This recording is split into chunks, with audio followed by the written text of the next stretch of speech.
Trump administration involving Doge, the Supreme Court ruling that Doge can access Social Security systems containing the personal data of millions of Americans, including Social Security numbers, medical and mental health information, tax returns, and citizenship records. The justices also separately reined in a lower court's orders seeking transparency at Doge. The three liberal justices dissented in both cases. The very public feud between President Trump and Elon Musk seems to be calming down a bit today. One day after the two attacked each other on social media, there was talk they would talk to each other by phone. That did not happen. Instead, the president now says he's looking to sell the Tesla he says he bought from Musk. Musk, meantime, has been urging Congress not to pass Trump's budget bill. Still no verdict after 2 days. Scene unfolding in Flushing, Queens this morning. Investigators say 10 thieves broke into Express Auto Repair on 33rd Ave and Prince Street and stole several luxury cars. When police showed up and gave chase, one of the suspects allegedly drove a car toward an officer who was on foot. That's when the officer shot at the vehicle. There's somebody being robbed in the corner over there last week. We don't feel safe to work here, in the area. Now, it's not clear if any of the suspects were shot. Police say 4 of the 5 cars have been recovered, and at least 2 people have been arrested.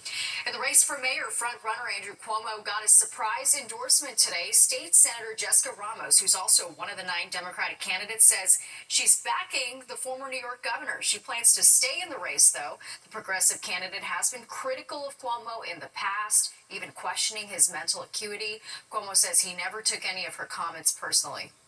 I've said a lot of things about opponents during campaigns, but it's just, you get caught up in the rhetoric. Andrew Cuomo and I definitely don't have the same style in governing, and I am hoping that we are focused on tackling the very serious threat of Donald Trump upon our city. Of hits. The mayoral primary is set for June 24th. A final farewell for former NYPD Commissioner Bernie Kerik. His funeral was held at St. Patrick's Cathedral this morning. Kerik served as commissioner under former Mayor Rudy Giuliani and helped lead the city in the aftermath of 9/11. He also served time in prison after pleading guilty to felony charges, including tax fraud, but was later pardoned by President Trump. Kerik died last week at the age of 69. A somber ceremony across the Atlantic Ocean today marks 81 years since the D-Day landings. Thousands gathered in Normandy, France, to honor those who made the ultimate sacrifice. The event also brought together some of the few remaining World War II veterans. More than 4,000 Allied troops were killed on D-Day.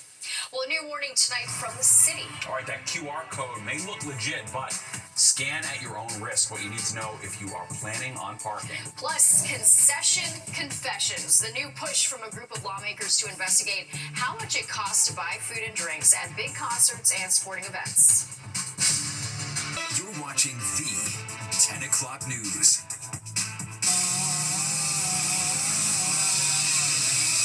Workers spending hours removing a tree that came down in New Rochelle, destroying a van and knocking down power lines. It happened on Beaufort Place, interrupting business at City Hall. Con Ed said at one point this afternoon more than 200 homes were without power. They say power should be fully restored by 11 o'clock tonight. It's unclear exactly what caused that tree to topple, but you saw the van certainly suffered a lot of damage. Well, Fox 5 watching your wallet tonight, and QR codes are everywhere. But don't use them to pay for a parking meter in the city. Fox 8 Jessica Famoso with a new warning from officials and why you should scan at your own risk. Drivers beware. Scammers are targeting parking meters, and they are doing so by plastering a sticker with the QR code on the machine. It's terrible. Just another scam trying to get your money. The Department of Transportation says that QR code is fraudulent, and if you scan it, you will be directed to a third-party website. There, you will be asked to submit your payment information. You are not paying the meter, but the scammers are taking your money. If you were to see a QR code here, would you scan it or no? No, I would not scan it. No, for obvious reasons. Would you scan it and pay? Definitely. Yeah, You would. I would. If I saw it on the parking meter, I would think it would be legit. At least one fake sticker was placed on the side of a meter. The agency took action immediately, sending a notification to users, inspecting all parking meters, and working with Microsoft to remove the phishing website. DOT says it was successful in doing that. The problem with this particular crime is if you're not paying attention to your credit card statements in real time and you actually pay the bill with those fraudulent charges on there, you're essentially responsible for that fraud. Robert Siciliano is a cybersecurity expert. He says folks need to be more aware and to recognize the signs of a scam. A loan QR code that is just kind of plastered on whatever point of sale, whatever payment method there might be, is usually going to be fraud. Most municipalities, most cities know at this point that there's 3 to 5 different apps that you might use, that the consumers might use to log in, to pay for their parking or whatever. And as long as you have that app on your phone, generally you should be good. The only way to pay for a parking meter here in the city is by using the official Park NYC app, or if you have coins or a credit card, all you need to do is insert it right here in the slot. Officials say if they're asking you for anything else, you must report it immediately. In Forest Hills, I'm Jessica Formoso, Fox 5 News. Well, a break in the case of a vandalism spree in Westchester over the weekend. Police finding the 4 teens accused of trashing and setting fire to the historic Tarrytown Lighthouse in Sleepy Hollow.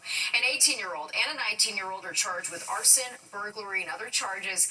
The other 2 are charged as juveniles, and they caused an estimated $100,000 in damages to the lighthouse.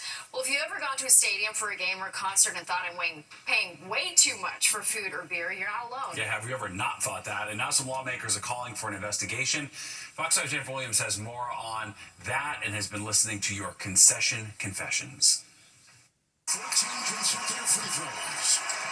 Some Democratic lawmakers in Congress are calling foul, warning of potential price gouging at concessions at major airports and sporting venues. They are calling on the Federal Trade Commission to investigate to ensure fair play. We talked to fans ahead of Game 1 of the Red Sox-Yankees series to get their take. The stadium price is absolutely ridiculous, ludicrous. They're very high. Representative Dan Goldman here at Game 3 of the Pacers-Knicks series in Indiana is among the 9 House Democrats calling for more pricing transparency. According to the data collection site Statista, here's the 2024 list of the top 5 most expensive standard big league brews. Citi Field, the home of the Mets, ranks 12th out of all 30 ballparks, while Yankee Stadium is 16th on the list. I think they're too high, but they do let you bring your own food in, which we found out last night. So if you want to beat the man, bring your own sandwiches, which clearly I didn't do tonight, so I'm in for the $15 beer. At Stan's Sports Bar, a popular spot for the Pinstripes faithful to pregame, domestic beers go for $9 and imported go for $10. It's really not that bad. And the stadium, it's going to be way, way, way more expensive. So we got to rack them up here before I go inside. I feel like we try to do it just because it stands. Like, this is a hallmark place. Like, you got to give it some love and come here before a game. That's the whole experience. As for another pro tip, there's apparently a way around paying the $5.99 for the Poland Springs we spotted. You can bring bottled water. You have to bring it unopened. Like, you can't open it, you can't take a sip. You have to bring it in, it has to be closed. That's crazy that you charge me $5 for a dollar of water. They're always high.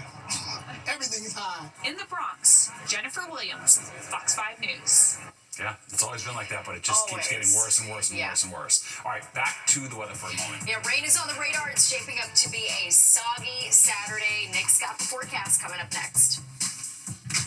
Tonight, if you missed any part of the 10 o'clock news, you can always catch an encore on our free streaming app, Fox Local. Where you can stream our newscasts anytime. Have a great weekend.